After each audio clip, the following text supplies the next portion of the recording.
ચલો આજે હવે આપણે દીપભાઈને મળી ગયા છે. દીપભાઈ અરે કેમ છો? મજામાં? કેવું લાગ્યું અહીં વડોદરા આવીને? તમે તો યાર છોટાઉદેપુર જતા રહ્યા, મજા નથી આવતી. અહીંયા તો આજે મસ્ત ટાઈમ નીકળી જશે આજે કમ્પ્લીટ. એવું છે તો એવું જ ને યાર. તો આજે કઈ જવાનો પ્લાન છે? આજે આપણે જઈશું સુરત. બેટરાણી પંચ લઈને સુરત જઈશું આપણે. બરાબર છે? બેટરો કોણ? બેટરો આ બેટરો આ છે, બેટરો નામ નહીં. આ નબીરો છે, એનું નામ છે તન્મય. પણ આપણે એને છે ને નિક નેમ બેટરો કહીએ છીએ ને આપણે. એવું નિક નેમ બહુ વાલું લાગે યાર, એટલે મજા આવે. પબ્લિક નહીં મજા આવે યાર. કેવું પબ્લિક? બરાબર ને યાર, એવી મજા આવી જોઈએ. મોજ કરો, મોજ કરો, મોજ મારો. તો પણ લગન કોનું છે? લગન તો હર્ષ કોળાના ભાઈનું છે આપણે. પણ નામ હું એનું પ્રિન્સ નામ છે. પ્રિન્સ કોલડિયા. હા, પ્રિન્સ કોળિયાનું મેરેજમાં આપણે સુરત જવાનું છે. બરાબર. અત્યારે સુરતમાં જઈશું. અમારો એક ફ્રેન્ડ હજુ વિઝિટમાં ગયો છે. વિઝિટમાંથી આવે એટલે આપણે બધા કુર્તો બુર્તો પહેરી રેડી થઈ જઈશું. જેનાથી છોકરીનું આકર્ષણ વધી જાય. પ્યોર ગુજરાતીમાં શું આકર્ષણ વધી જાય, એનાથી મજા આવે થોડી. અને થોડું આપણે હસતા જઈએ, ગમત કરતા જઈએ તો મજા આવી જાય. બીજું શું કેવું છે નિલેશભાઈ તમારું? આપણા સ્પેશિયલ ગેસ્ટ યાર ઓસ્ટ્રેલિયા છે, તો મળાવો યાર. આવું આમ હાથ નહીં વધારે, થોડું મોંમાંથી બોલે કે હા યાર, તો ખબર પડે. હજુ થોડીક વાર રહી, પછી હજુ હમણાં થોડું હજુ કેમેરા ફ્રેન્ડલી થવા દે જરા. કારણ કે તમે શું છે, હજુ એ કેમેરામેન નથી ને, અમારો કેમેરામેન તો અહીંયા છીએ. કેમેરામેન આવાજ બેઠા છે ને, વિડીયો લે છે મારો કે અહીંયાથી આપણે પેલું હું આજે જ શીખ્યું હતું, આપણે ગઈકાલે શીખ્યું હતું કે એક કેરેક્ટર પેલું કેવું તારક મહેતામાં કેવું કેરેક્ટર હોય, એ કેરેક્ટરની જરૂર હતી. આજ અમારો કેરેક્ટર છે. પેલું કેવું સીઆઈડી માં કેવું દયા હતો, દયા. હા, એવી રીતે અમારા બ્લોગ નું આ કેરેક્ટર છે દીપભાઈ. હું ઝાલાવાડ. હા, બરાબર છે. બધું ખૂટે પણ મોજ ના ખૂટી જોઈએ. પબ્લિક ને મજા આવી જોઈએ, બધી જ મજા આવી જોઈએ. તો આજે સુરત જઈને શું કરવાનો પ્લાન છે? પછી સુરત જઈને પ્લાન તો આપણો પહેલા એવો છે કે પહેલા અહીંથી જઈશું. કેટલા વાગે કે પહેલા આપણે હજુ વાલા ભાઈ આજે બહુ મોડું કરી દીધું છે. 5:43 થઈ ગઈ છે. બરાબર છે?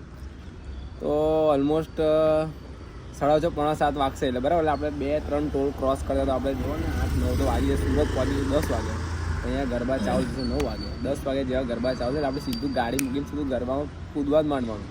જે ચાલ થાય ગરબામાં કૂદવાનું. ભાઈ હર્ષને ખોટું લાગે, હસવું આવે કે એને પછી મર્યા લાગે કે આ લોકો આવું કામ કરે, પણ આપણે કૂદવાનું. બરાબર છે? ભલે ભાઈ વાત કરવાનું બંધ કરી દે. વાત કરવાનું બંધ કરી દે. આ લોકો ખોટા બોલ્યા, પણ આપણે કૂદવાનું ફાઇનલ છે આજના દિવસમાં.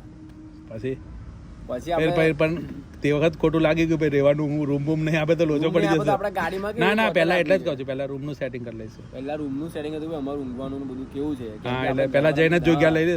કારણ કે બેગ મૂકી દઈશું, મોડું ધોવું પડશે ને. ફ્રેશ થઈશું, મોડું ધોઈને. હા, તો એટલે આકર્ષણ કેવી રીતે આવે? ફેસ ગ્લો થવો જોઈએ, બધું થવું જોઈએ ને યાર. તો પછી ગરબામાં જઈશું. પછી ગરબામાં જઈશું અને જમવાનું ચાલુ હશે તો આપણે પહેલા જમી લઈશું, કેમ કે ભૂખ્યા તો થઈશું. આપણે પહેલા રસ્તામાં 3-4 જગ્યાએ ઊભી રાખીશું. પણ એનાથી હર્ષભાઈને ફોન કર્યો તમે કોલડિયાભાઈને? કોલડિયાભાઈને ફોન નહીં આવે, કેમ કે આપણે એને સ્નેપ મોકલ્યા નહીં તો ભાઈ અમને થોડો હલવાયા કે આ લોકો બધું નીકળ્યા નથી, મારી ટ્રીપ લે છે, આયા નથી, રીસાઈ જશે પહેલા ભાઈ. તો એટલે પહેલા આપણે જોઈશું એને કે કેવું છે, હું નહીં. હમણાં સ્નેપ મોકલીશું ને પહેલો કે આ off to road, off to Surat. એટલે ભાઈ ફોનમાં આવી હશે ને ભાઈ સ્નેપ મોકલશે કે હા ભાઈ આવો ફોન કરીને કે આવો વેલકમ 2-3 સારું કહેશે અમને. સુરતમાં વરાછા જવાનું છે. પણ હવે સૌથી હરામી બાઈક વાળા હતા. હા ભાઈ, આપણે વાલાપરા સૌથી હરામી ભાઈ હતા. એને બહુ મોડું કર્યું. હમણાં ટાઈમની પીપળો વગાડી દીધા. હવે ફોન પર ખાલી વાતો કરીને એમને બધા છે કે હું બિઝી માણસ છું, પણ આવું ના ચાલે યાર. એટલું બિઝી માણસ બધા છે, પણ યાર અમારા ટાઈમની આપણી પથારી ફેરી નાખી છે. હવે અમે અત્યારે ઊભા છે હોટલ પર. અત્યારે એક્ઝેક્ટલી વાગ્યા છે 9:02. હવે આ ટાઈમમાં તો અમે કેટલા હલવાઈ ગયા છે. હવે કેટલા વાગે અમે સુરત પહોંચીશું, ક્યારે ગરબા રમીશું, ક્યારે ભોજન કરીશું. ભોજન તો અત્યારે ભૂખ થઈ. ભોજન વાળા તો ના પાડી દીધી. ભોજનવાળા ના પાડી દેવા. અમારે બહાર અહીંયા લારી હોતી પડશે. હવે સુરતમાં તો જો કે ખાવાનું ભોકાલ છે, એટલે જોઈ લઈશું, જે મળે ખાઈ લઈશું. પછી જોઈએ પબ્લિકને શું ગમે, શું ખાવું છે, શું નહીં, કે પછી ખાઈશું. પછી તમને આગલા વિડીયોમાં મળતા રહીએ છીએ. જોરદારો વિડીયો. પણ બધું મોડું કોને લીધે થયું? મોડું તો એક જ ભાઈના લીધે થયું છે. આપણે આ વાલા ભરવાડ જેમને વિઝિટ કરી ગઈને અમને મોડું બતાવ્યું છે કે અહીંયા છું કરજણ કહી ગઈને. પછી અમે ફોન મારે 2 કલાકે એવું કહે છે કે હું અહીંયા પોર પહોંચ્યો છું. આ ભાઈ એટલું લેઝી માણસ છે કે એને કરજણથી પોર આવતા 2 કલાક થયા છે. હવે અત્યારે ફોન પર વાતો કરીને અમને બીજી શું બતાવે છે.